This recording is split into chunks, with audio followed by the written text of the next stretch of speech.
Hello everyone. Now we'll start with benign prostatic hyperplasia.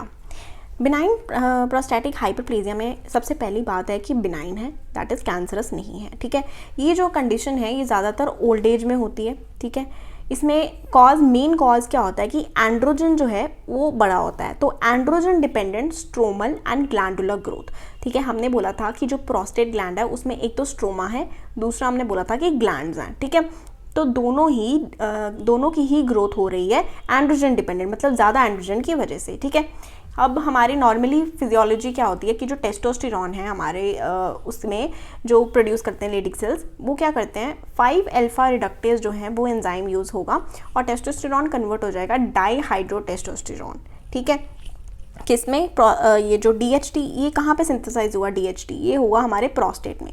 ठीक है, prostate में क्या सिंथेसाइज होता है? टेस्टोस्टेरॉन से डाईहाइड्रोटेस्टोस्टेरॉन. ठीक है, अब ये जो DHT जो है ये मोर पोटेंट है, 10 times more potent then testosterone. मतलब अगर हम बोलें कि हाइपरप्लेजिया एंड्रोजन टेस्टोस्टेरॉन करवा सकता है, ठीक है वो भी करवा सकता है, लेकिन DHT कितना पोटेंट है? 10 times more potent. Potent means powerful, सबसे ज़्यादा पावरफुल है. ज़्यादातर हमें ये मिलता है पेरी यूरेथ्रल जोन में. हमने पढ़ा हुआ है यूरेथ्रा है. ठीक है, यहाँ से यूरिनरी ब्लैडर है, यहाँ पे ऐसे प्रोस्टेट है. ठीक है, तो इनर ट्रांजिशनल जोन पे यहाँ वाले एरिया में, ये वाले एरिया में बिनाइन ट्यूमर है.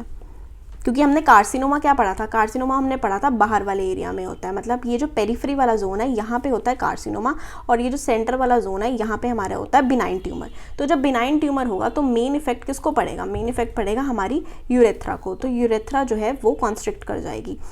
ठीक है, तो इसीलिए यहाँ पे वही लिखा हुआ है कि अकर्स इन पेरीयूरेथ्रल जोन. तो इस पेरीयूरेथ्रल जो इनर ट्रांजिशनल पेरीयूरेथ्रल जोन है इसकी वजह से क्या होगा, कहाँ पे फर्क पड़ेगा? यूरिनरी ऑब्स्ट्रक्शन आएगी. कहाँ पे आएगी? तो फिर प्रोस्टेटिक हाइपरप्लेजिया जो है वो एक इंपॉर्टेंट कॉज है किसका? यूरिनरी ऑब्स्ट्रक्शन का. तो DHT सिंथेसाइज हमने बोला प्रोस्टेट में होता है. ये कहाँ पे? ये एक एंड्रोजन ही है. ये कहाँ पे कौन से रिसेप्टर्स के साथ ये बाइंड करेगा? It will bind with the androgen receptors. Androgen receptor के साथ ये बाइंड कर जाएगा. ठीक है, और ये जो रिसेप्टर्स हैं वो क्या करेंगे? वो जीन देंगे. जीन रेगुलेशन करते हैं रिसेप्टर्स. ठीक है, जीन जो भी है वो रेगुलेट करवाएंगे, जीन रेगुलेशन. उसकी वजह से क्या होगा कि ग्रोथ होगी. किसकी ग्रोथ होगी? एपिथेलियम की ग्रोथ होगी और स्ट्रोमल सेल्स की ग्रोथ होगी. किसकी? वही बस ग्रोथ ऑफ प्रोस्टेट भी लिख दो. प्रोस्टेट में एपिथेलियम भी आ जाती है. ठीक है, साथ में स्ट्रोमा भी आ जाएगा. देन अगर हम मॉर्फोलॉजी इसकी देख लें तो मॉर्फोलॉजी में सर्कमस्क्राइब्ड नोड्यूल्स, मैंने आपको डिफरेंस जब पढ़ाया था पहले भी बिनाइन और कार्सिनोमा में, तो बिनाइन जो होते हैं वो सर्कमस्क्राइब्ड, वेल सर्कमस्क्राइब्ड होते हैं. मतलब कि वो ऐसे, मतलब जैसे अगर बोलें ये आपको एक दिया हुआ है और एक आपको ये दिया हुआ है.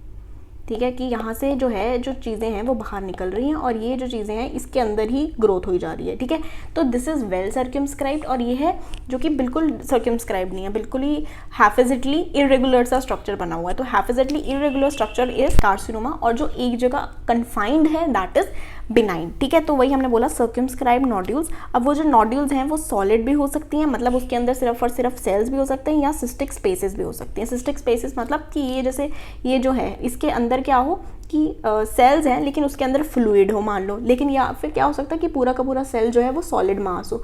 तो कोई भी स्ट्रक्चर हो सकता है. तो ये जो सर्कमस्क्राइब्ड नोड्यूल्स क्या होती हैं वो मैं आपको दिखा देती हूँ. यू कैन सी, ये पिक्चर प्रोस्टेट की है. ये उभरा पार्ट दिख रहा है यहाँ से, ये उभरा पार्ट यहाँ पे, ये जैसे ये नोड्यूल्स बने हुए हैं. मतलब क्या हुआ कि ये जैसे ये था प्रोस्टेट. ठीक है, यहाँ से क्या हुआ, यहाँ से ऐसे उबड़ खाबड़ सा बन गया यहाँ पे. क्यों? क्योंकि अंदर ग्रोथ हो रही है. तो यहाँ पे सपोज ग्रोथ हुई तो ये यहाँ से, तो उसका स्ट्रक्चर जो है वो ऐसे ऐसे से बन गया. सामने से देखो तो आपको ये देखो, ये ऐसे दीज आर द नोड्यूल्स जो हमें दिख रही है वेल सर्कमस्क्राइब्ड. ये देखो वेल सर्कमस्क्राइब्ड, हमें एकदम दिख रहा है कि कौन सी नोड्यूल का क्या स्ट्रक्चर है. ठीक है, देन यूरेथ्रा जो है वो कंप्रेस हो जाएगी. क्यों? क्योंकि हमने आपको बोला उसकी जो है उसकी फॉर्मेशन में ये है और ये प्रोस्टेट है, तो यहाँ पे जो यूरेथ्रा है वो कंप्रेस हो जाएगी. देन मे प्रोजेक्ट इनटू ब्लैडर, क्योंकि हमें पता है यहाँ पे इसके ऊपर यहाँ पे है bladder, this is the prostate and this is the urethra. तो ऊपर अगर ये ऊपर चला गया, इंडेंटेशन बना दी किसने? प्रोस्टेट ने. तो बिना ये जो हमारा ब्लैडर है वो भी उसके अंदर भी चला जाएगा. मे प्रोजेक्ट इनटू ब्लैडर ल्यूमेन. ठीक है, तब क्या होगा? वॉल्व टाइप की हमारे अंदर यूरेथ्रल ऑब्स्ट्रक्शन आ जाएगी. मतलब जो हमारा प्रोस्टेट है वो यूरिनरी ब्लैडर में ऐसे बॉल्स टाइप स्ट्रक्चर बना देगा. जैसे यहाँ पे वो गया ना, तो इसके अंदर उसने ऐसे ये देखो बॉल टाइप स्ट्रक्चर। नेक्स्ट चीज़ देखें तो इसके अंदर क्या होता है, कॉर्पोरा अमाइलेशिया होता है प्रोटीनेशियस सिक्रीशन, ठीक है, ग्लैंडुलर लेमाइना में प्रोटीनेशियस सिक्रीशन जो कि कहाँ पे होती है, लेमाइन। ऑब्वियसली ग्लैंड ही तो सिक्रीट करेंगे।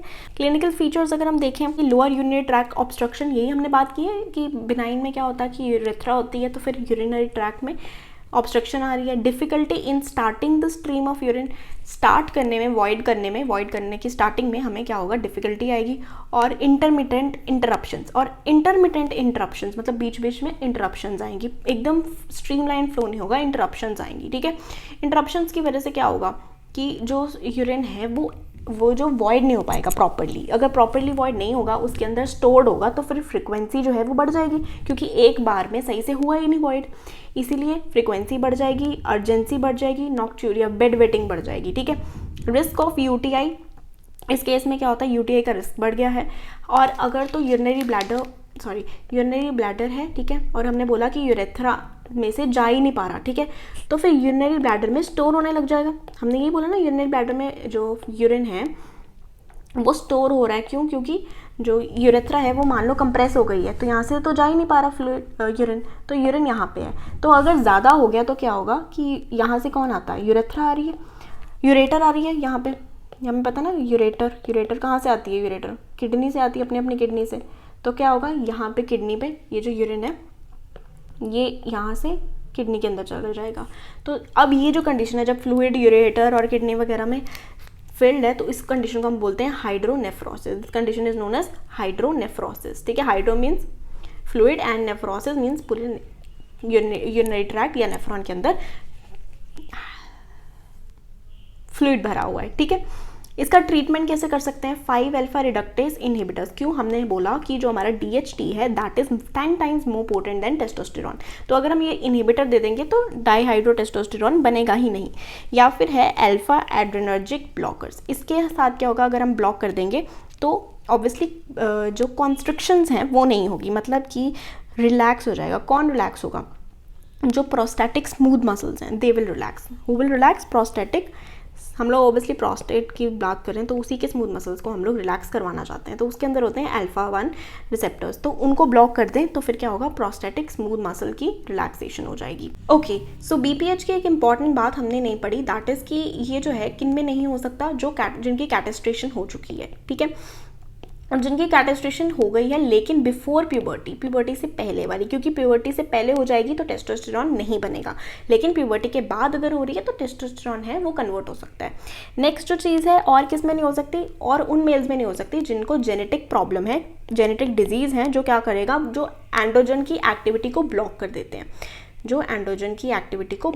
देते हैं, बिनाइन हाइपरप्लेजिया में क्या, एक तो ओल्डर मेल्स में होता है, एंड्रोजन डिपेंडेंट है ये, ठीक है, जिसमें स्ट्रोमा की भी ग्रोथ होगी, ग्लैंडुला की भी ग्रोथ होगी। टेस्टोस्टेरॉन क्या होता है, DHT में कन्वर्ट हो जाता है in the presence of 5 alpha reductase, और DHT जो है 10 टाइम्स मोर पोटेंट है। पेरीयूरेथ्रल या इनर ट्रांजिशनल जोन में होता है, इसीलिए इसमें क्या होती है, यूरिनरी ऑब्स्ट्रक्शन आती है, ठीक है। और मॉर्फोलॉजी की में नोड्यूल्स दिखते हैं ऐसे करके, जो कि वेल सर्कमस्क्राइब्ड है। यूरेथ्रा कंप्रेस हो रही है क्योंकि ये यहाँ पे है, ठीक है, और ये जो है इससे ऊपर ही ब्लैडर है, तो ब्लैडर के अंदर इंडेंटेशंस बना के ball valve type urethral obstructions कर सकते हैं ये, ठीक है। नेक्स्ट जो चीज़ हमने पढ़ी, ये क्या करते हैं, इनके अंदर जो सिक्रीशंस होती हैं प्रोटीनेशियस, उसको बोलते हैं कॉर्पोरा अमाइलेशिया। क्लिनिकल फीचर्स जो क्या हैं, हम ऑब्वियसली ऑब्स्ट्रक्शन मिलेगी, उसकी वजह से डिफिकल्टी होगी स्टार्ट करने में stream of urine, that is voiding में डिफिकल्टी आएगी स्टार्टिंग में, और अगर शुरू हो गया तो उसके बाद इंटरमिटेंट इंटरप्शंस आएंगी, जिसकी वजह से फ्रीक्वेंसी बढ़ गया, स्टोर होने लग गया यूरिन, रेजिडुअल यूरिन रहने लग गया यूरिनरी ब्लैडर में, उसकी वजह से वो ऊपर चले जाएगा और हाइड्रोनेफ्रोसिस हो जाएगी। रिस्क ऑफ यूटीआई इसमें इंक्रीज हो जाता है। ट्रीटमेंट क्या है, हम DHT बनने ही ना दें और 5 अल्फा रिडक्टेज की इनहिबिटर्स दे दें, साथ में अल्फा 1 एड्रेनर्जिक ब्लॉकर्स देकर हम लोग स्मूथ मसल्स को रिलैक्स करवा दें। सो या this was all about benign prostatic hyperplasia. If you have any doubt you can ask, and if you like the video please subscribe. Thank you.